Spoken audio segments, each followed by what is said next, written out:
오늘 로마서에 대해서 공부를 하는데, 사실은 로마서의 주제 복음의 요약은 16절, 17절이에요.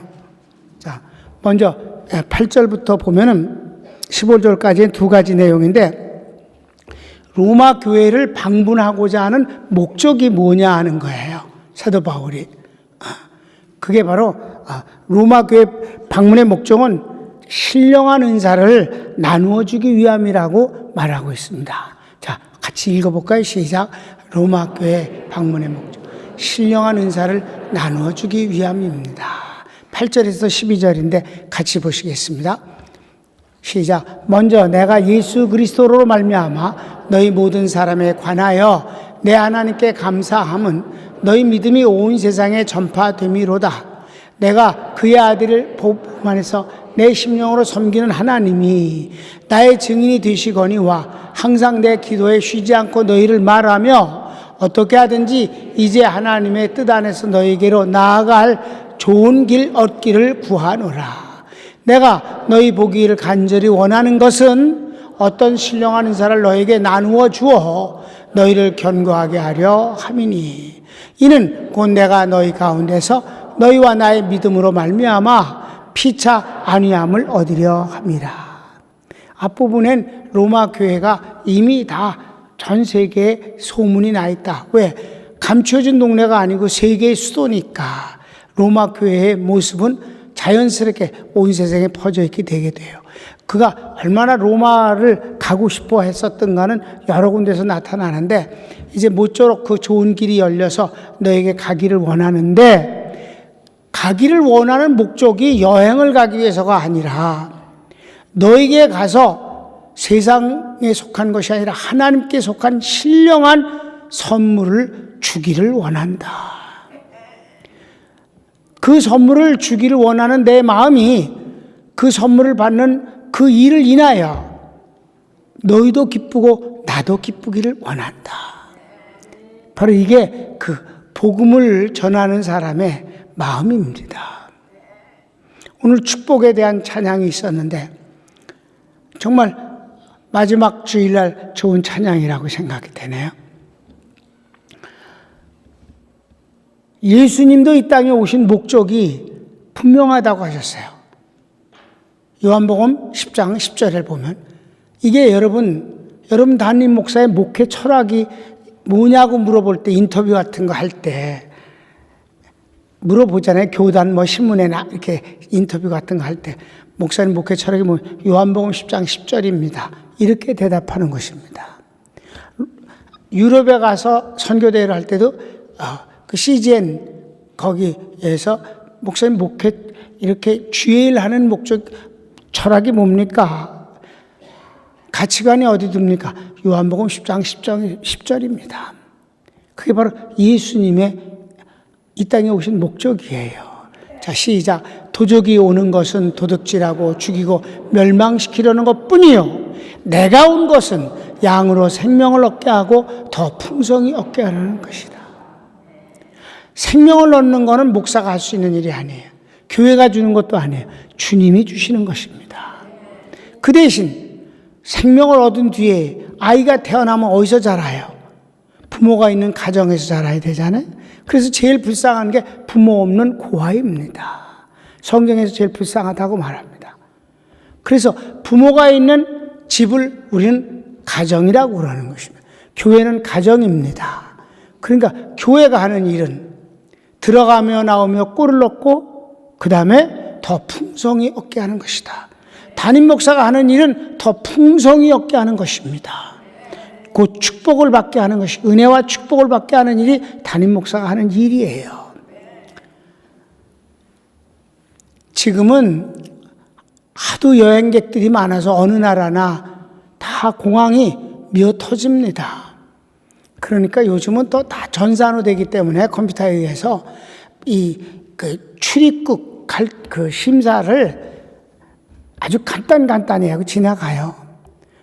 가면 거기 카메라 있는데 그 카메라 보고 있으면 그 사람이 카메라하고 여권의 사진이 같은가 확인하고, 그 다음에 여권 갖다 딱 대면 컴퓨터에서 딱 자료가 떠버리고, 그럼 그냥 도장 찍어서 주는데 절대 30초 이상 걸리지 않는단 말입니다. 한 사람. 옛날에는 사람이 없어서 그런지 몰라도 쓸데없이 물어보고 그래요. 그때 그 물어보는 것 중에서 빠지지 않는 질문이 왜 왔느냐요? 우리나라에 무슨 목적으로 왔냐? 이 질문을 해요. 지금은 다 그 이미그레이션 카드에 입국 카드 안에 왜 왔느냐 하는 거기에 놓고 여러 가지 써놨어요. 뭐 비즈니스라든가 그냥 여행이라든가 누구를 만나려고 한다거나 뭐 회의 뭐 별거가 다 나와요. 한 10가지 나와. 그 중에서 맞는 거에다 체킹을 하면 그만해요. 근데 옛날에 그냥 물어봤어요. 우리나라 왜 왔냐? 그럼 여러분 다니면서 뭐라고 대답하냐? 너희 나라하고 너희 민족 축복하러 왔다. 그러면 이러고 쳐다봐 나를. 참 이상스러운 인간이 다 있다. 임마누엘이라고 사인이 딱 돼 있잖아. 내가 하나님과 함께 와서 너 나라 축복하러 왔어. 그냥 농담이 아니라 진짜로. 주의 종은 축복을 주러 가는 것입니다. 여기 사도 바울이 내가 로마에 가는 거는 놀러 가는 거나 보고 싶은 사람 만나러 가는 게 아니라 신령한 은사를 나누어 주고 그를 인하여 너와 내가 다 기쁨을 얻기를 원해서 가는 거다. 아멘. 시기하지 않는다 이 말이에요. 두 번째는 사도 바울이 그 선교 사명에 대한 그 내용이 뭐냐 하는 것이에요. 시작. 사도 바울의 이방 선교에 대한 사명이 있어요. 그냥 앞부분에 보면 뭘 신령한 걸 나누어 준다 그러니까 뭐예요? 뭔가를 베풀러 가는 사람이 되잖아요. 그렇습니까? 그러면 마치 약간 우월한 자리에서 뭘 주는 사람 같이 하는데 두 번째는 또 뒤집어지는 거예요. 그게 아니라 선교는 빚진 마음으로 빚을 갚으러 가는 것이다 라고 한다 이 말입니다. 이건 아주 복음을 전하는 우리에게 선교를 하는 사람으로서 누구든지 이 기본적인 자세 두 가지를 가져야 된다는 것이죠. 자, 한번 봅시다. 성경이 뭐라고 그러나. 시작. 형제들아, 내가 여러 번 너에게 가고자 한 것을 너희가 모르기를 원하지 아니하노니 이는 너희 중에서도 다른 이방인 중에서와 같이 열매를 맺게 하려 함이로되 지금까지 길이 막혔도다. 헬라인이나 이방인이나 지혜 있는 자나 어리석은 자에게 다 내가 빚진 자라. 그러므로 나는 할 수 있는 대로 로마에 있는 너희에게도 복음 전하기를 원하노라. 그래서 여러분 빚진 자의 마음. 그래서 빚은 갚아야 되는 거니까 오히려 을쪽이잖아요. 먼저는 신령한 은사를 나누어주기 위해서 가고 그걸 줌으로 말미암아 나도 기쁨을 얻기 원한다 했을 때 약간 위에 있는 것 같은 분위기인데 두 번째로 사명은 빚진 것을 갚으러 가는 것이다. 바로 이게 우리 선교를 하는 모든 교회나 모든 사람들이 가질 기본적 자세입니다. 선교사에게 돈을 좀 보내준다고 갑질을 하는 마음을 가져서는 안 됩니다. 둘이 다 하나님의 일을 할 뿐이며 선교를 할 뿐입니다. 그는 현장에 나가서 맨몸으로 뛰고 그리고 거기서 직접적으로 복음을 전한 사람이고 이쪽에서 교회에서는 마치 지원 사격을 해주듯이 그렇게 도와주는 것이지 돈 좀 준다고 해서 갑질을 해서는 안 되는 것이죠. 이게 바로 선교의 자세예요. 사랑하는 여러분, 우리가 다 예수님을 믿게 되기까지는 누군가에 의해서 내게 복음이 많은 연결되어지는 걸 통해서 내게 왔다는 사실을 아셔야 합니다. 연수로 따져도 2000년이라는 세월이 흘렀다는 것 사실이며 우리 기독교의 복음이 한국에 온 지 그렇게 오래되지 않았습니다. 그리고 한국에 들어와서도 지금까지 내게 올 때까지는 누군가가 누군가에게 이렇게 해서 연결해서 와서 그래서 예수님을 믿게 된 것 아니겠습니까? 듣지 않는데 어찌 믿으리요? 전하지 않는데 어찌 들을 수 있겠는가? 그래서 복음을 전하는 바는 복이 있다 하였노라.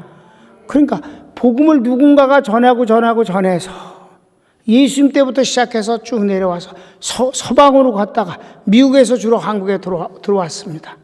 이런 모든 과정을 통해서 내가 믿었으니까 내가 복음에 빚진 사람인 건 틀림없으니 나도 누군가에게 이 복음을 전해야 할 사명이 있는 것이 아니냐 하는 것이지요.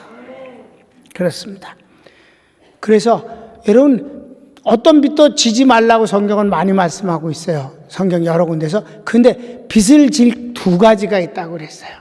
그게 이 선교 사명의 빚을 지는 것과 또 하나는 사랑의 빚을 지라는 것이에요. 하나님의 엄청난 사랑을 받았다. 난 사랑의 빚을 졌다. 예수님의 사랑을 받았고 은혜를 받았다. 그 은혜의 빚을 진 자니까 그거를 나누어 줘야 된다는 마음 말이에요. 자, 사랑의 빚에 대해서는 아까 나왔다가 도로 들어간 건데 시작. 피차 사랑의 빚 외에는 아무에게든지 아무 빚도 지지 말라. 여러분 사랑의 빚을 졌다는 걸 잊지 마세요. 오늘도 우리는 은혜를 받잖아요.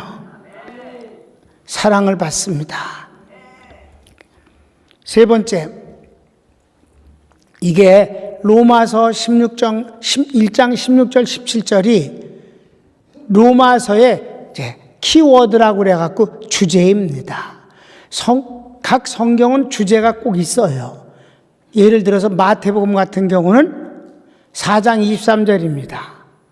곧 예수님이 그리스도시라는 주제로 쓰여진 이 마태복음이 그럼 그리스도께서는 어떤 복음 사역을 하셨느냐 하는 것이죠.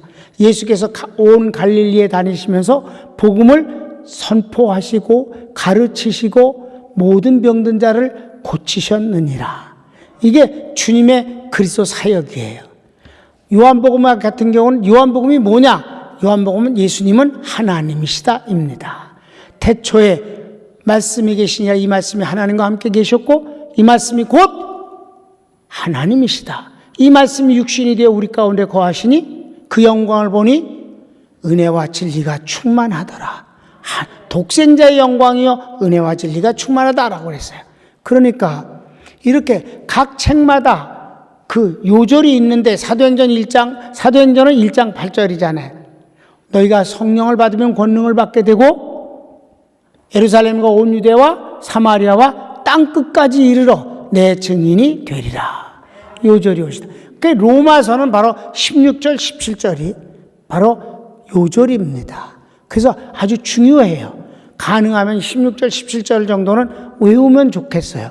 왜냐하면 로마서는 기독교의 교리서인데 여기에 나오는 믿음, 의, 하나님의 생명, 그 다음에 이 복음을 부끄러워하지 않은 자세 등등이 이제 다 나오는데 하나님의 의, 하나님의 믿음, 하나님의 능력이 여기 나오는 것입니다. 복음을 부끄러워하지 않은 사도 바울에 대해서 16절 본문을 읽읍시다. 시작. 내가 복음을 부끄러워하지 아니하는 이 복음은 모든 믿는 자에게 구원을 주시는 하나님의 능력이 됨이라. 먼저는 유대인에게요 그리고 헬라인에게로다. 이게 첫째는 복음에 대한 사도 바울의 태도가 부끄러워하지 않는다는 거예요. 여러분 초대교회 때는 복음이 부끄러울 수밖에 없었어요. 설명해 드릴게. 로마인들에게는 세계를 다 장악했으니까, 점령을 했으니까 권력을 자랑했어요. 로마인이라는 여러분 사도 바울이 로마 시민권 갖고 얼마나 그랬어요. 로마 권력입니다. 헬라는 문화를 자랑했습니다. 유대인들은 선민의식과 함께 그 종교를 자랑했습니다. 그런데 기독교는 뭘 자랑해야 되냐? 예수님인데 예수님이 어떻게 됐어요? 목수의 아들로 태어나서 30살 될 때까지 아버지와 함께 목수 일을 했고 그리고 3년간 복음을 전하다가 마침내 로마에선 가장 악한 사람에게 주는 형벌, 곧 사형을 십자가형으로 받아서 죽게 된 사람인데 바로 양쪽 살인강도 사이에서 함께 죽었다.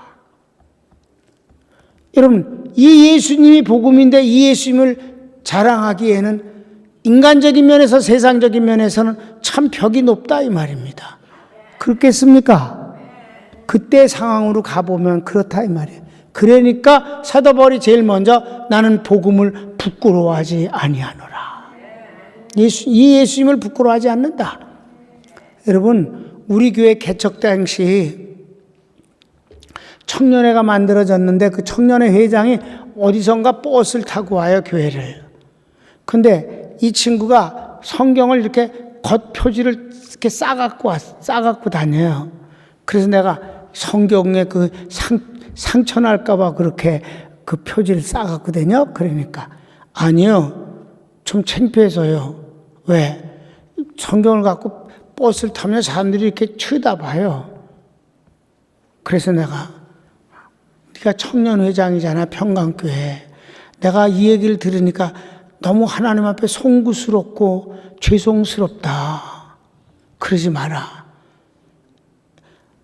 난 네가 부끄러워하는 그 시선을 신학교에 다니면서 버스에서 매일같이 전도를 해서 소리소리 질러가면서 한 20분, 한 25분 정도 타고 가는 거기를 꼭 전도했어. 사람들이 시끄럽다고 하는 사람도 있었고, 뭐 잘한다 그런 사람도 있고, 그건 내게는 의미가 없어. 난 복음을 전하는 것이 중요한 것이지. 그런데 성경을 부끄러워하면 되겠니? 그건 주님을 부끄러워하는 건데. 그러지 말어. 그랬더니 그때 이제 껍질을 벗기면서 죄송합니다. 그랬었어요. 옛날엔 그랬었어요, 분위기가. 근데 사도 바울이 뭐래? 나 이 복음을 부끄러워하지 않는다. 그때 당시 로마인들은 권력을 자랑했어요. 세계를 장악했으니까. 헬라인들은 그 찬란한 문화를 자랑했고, 유대인들은 그 선민의식의 종교를 자랑했잖아요. 그러면 바로 이 복음은 뭐예요? 목수의 아들로 30살까지 목수 노릇만 했던 젊은이 예수님이 마침내는 살인 강도들과 함께 로마의 법에 의해서 가장 무서운 십자가 처형을 당한 사람을 구세주라고 말한다는 것이 참 인간적인 면에서 너무 힘든 것입니다. 이해되셨습니까? 그것도 로마를 향해서, 세계를 장악한 로마를 향해서 예수님이 부끄럽지 않다고 말하기가 쉽지 않은 거라 이 말입니다. 그 이유를 말하는 것이에요. 왜 복음을 부끄러워하지 말아야 될까? 왜? 다 같이 읽읍시다. 시작. 왜냐? 복음은 믿는 자에게 구원을 주시는 하나님의 능력이기 때문입니다. 복음이 뭐냐? 주님이 우리를 구원하시는 능력이기 때문에. 그래서 복음은 부끄러워할 수가 없는 거라는 거예요. 여기서 능력은 하나님으로부터 오는 하나님의 능력을 말하는 것입니다. 그리고 그 하나님의 능력에 대해서 이제 성경에 보면 고린도서 1장 18절에 이렇게 나오는 것을 보면 한번 같이 읽을까요? 시작. 십자가의 도가 멸망하는 자들에게는 미련한 것이요 구원을 받는 우리에게는 하나님의 능력이라 그랬어요. 24절도 한번 읽을까요? 시작. 오직 부르심을 받은 자들에게는 유대인이나 헬라인에게나 그리스도는 하나님의 능력이요 하나님의 지혜니라. 그렇다 이 말입니다. 복음은 하나님의 능력이고 하나님의 지혜예요. 그래서 부끄러워할 수가 없는 거예요. 몰라서 그네들이 무식하니까 구원받지 못했으니까 마귀의 자식들이니까 그렇게 하는 것인데 그걸 부끄러워해서는 안 되지.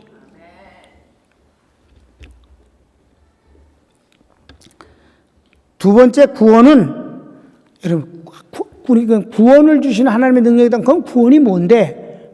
구원은 세 가지 측면에서 얘기가 나와요.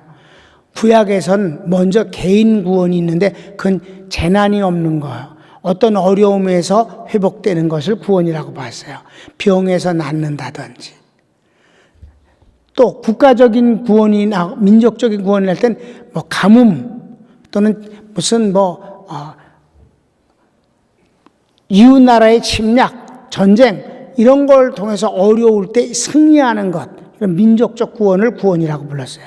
그래서 예수님 당시 때까지도 이런 민족적 구원자, 메시아를 간절히 바랬던 거예요. 지금도 유대인들은 그런 정치적 메시아를 기다리고 있는 것입니다. 그래서 예수님이 십자가에 죽었을 때 제자들이 끝났다고 생각했어요. 부활하셨을 때 별로 반가워하지도 않았어요. 그냥 고기 잡으러 갔습니다. 왜? 민족적 지도자가 되기엔 이미 지나간 거라고 생각했기 때문에 그런 것입니다. 그런데 이제 이 구원이 복음적으로 되어져서 어떤 것이냐? 예수 그리스도로 말미암은 하나님의 심판으로부터의 구원, 지옥에서 구원이고 이 땅에서의 마귀의 저주로부터 구원이 된 것입니다. 그러니까 우리가 부끄러워할 수가 없다. 구원은 바로 하나님의 심판으로부터 저주로부터 우리가 빠져나와서 대신 하나님의 자녀가 되고 하나님의 축복을 받는 것이 구원이니까. 시작은 유대인으로부터 시작됐지만 이방인으로 갔다가 맨 마지막에는 다시 유대인으로 마무리를 짓는 것이 하나님의 이 유대인과 그리고 이방인 사이의 구원의 순서가 그렇습니다. 이번에 이제 재림론을 공부할 때 여러분들은 유대인이 얼마나 중요한 존재인가를 우리가 현실적으로 유대인들을 보아서가 아니라 성경적으로 보면 하나님께서 그 유대민족을 특별히 택한 백성으로서 어떻게 하시는가를 자세하게 공부하게 될 것입니다. 네 번째, 17절입니다. 시작. 복음에 나타나는 하나님의 의. 17절 본문을 읽죠. 시작. 복음에는 하나님의 의가 나타나서 믿음으로 믿음에 이르게 하나니 기록된 바 오직 의인은 믿음으로 말미암아 살리람과 같으니라. 여기선 믿음과 하나님의 의라는 것이 나옵니다. 앞으로 이제 의인에 대해서 공부를 하게 되거든요. 근데 이 복음 안에는 뭐가 나타나느냐 하면 하나님의 의가 나타났어요. 근데 여기에 나오는 것은 전부 단어가 하나님의 능력, 하나님의 의, 믿음도 하나님의 믿음입니다. 인간 게 하나도 없어요. 구원도 하나님의 구원입니다. 그래서 전부 이 로마서, 기독교는 다 하나님으로부터 시작해서 하나님으로 마무리되는 거예요. 그 나타났다 하는 말은 복음에서 하나님의 의가 나타났다고 그랬는데 이 나타난 것은 계시라는 단어와 같은 단어입니다. 숨겨진 것이 드러났다. 사랑하는 여러분, 우리가 한국 역사가 5,000년이라고 말합니다. 근데 복음 들어온 지 200년 살짝 넘었어요. 여러분, 우리가 이때 살고 있다는 것이 복음이 나타났을 때 있어야 구원을 받잖아요. 복음 없이 어떻게 구원을 얻어요? 복음은 예수님인데. 그러니까 여러분, 민족적인 것으로만 따져도 정말 이 바다 해안가에 모래알같이 많은 사람 가운데서 그저 조금 있는 것과 같은 거예요. 여러분 5천 년 동안 인류의 숫자가 얼마나 많았겠어요. 근데 지금도 기독교인이 얼마나 되겠어요? 20%? 잘 모르겠어요. 뭐 숫자가 하도 다르니까. 그래서 불교, 기독교, 천주교를 합치면 대한민국 국민의 수의 배가 된다니까. 뭘 믿을 수가 있어야지. 그러니까 어떻든지 간에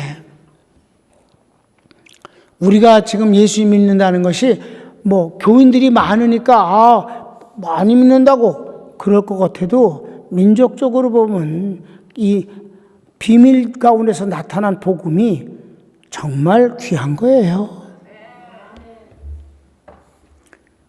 믿음으로부터 믿음이라고 말했어요. 이게면 점진적인 것을 말하는 것인데 구약에서 신약적인 믿음, 낮은 믿음에서 더 높은 믿음으로 올라가는 것을 하는데 그럴 때마다 뭐가 더 선명하냐? 하나님의 의가 더 드러난다 이 말입니다. 복음에서는 하나님의 의가 나타난다. 그것이 믿음에서 믿음으로. 나는 우리 평강교인들이 오늘 이 2018년 마지막 예배를 드리면서 이 로마서를 공부하며 여러분 사랑과 선교에 빚진 마음을 갖게 되기를 바라고, 아주 조금씩 평생을 갚아나가면 되는 거 아니겠어요? 이웃을 사랑하고 주님을 사랑하고 그리고 또 선교에 함께 손을 잡고. 왜 이것이 이렇게 좋으냐 하면 내가 받은 복음, 빚진 이 복음이 얼마나 좋은 것인가. 하나님의 의가 나타난 것이고 하나님의 능력으로 이것이 증거되어지는 일이고. 여러분 복음에서 하나님의 능력이 드러나는 것이 뭔지 아세요? 치유입니다. 치유. 병 낫는 거 말이에요. 육신의 병만이 아니라 전인적 치료거든요. 마음이 치료되고 생각이 치료되어지고 환경마저 치료되어지고 물론 육체 아픈 것도 치료되고 건강한 영과 혼과 육구를 가지고 있으면 환경도 건강하게 만들어갈 수가 있는 것이고, 이러면 이 땅에서 살아가는 것이 세상이 마귀의 것이고 세상이 간단하지 않고 많은 문제가 있어도 하나님의 축복으로 능히 이길 수 있다는 사실이에요. 하나님을 사랑하는 것, 그것이 하나님의 능력입니다. 손을 모읍시다.